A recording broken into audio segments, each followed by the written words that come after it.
where is value generated.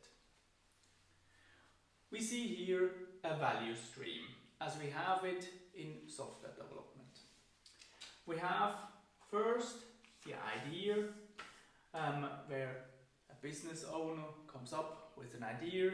Then we are going to define this idea into a user story, and after that we are going to implement this idea during a sprint, and then we are going to deploy this idea into production, and afterwards we are going to release this new feature or this new idea to our customer.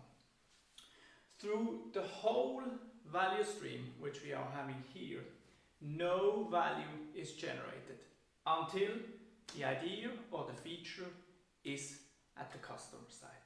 So value is only generated when the idea or the feature is at the customer side.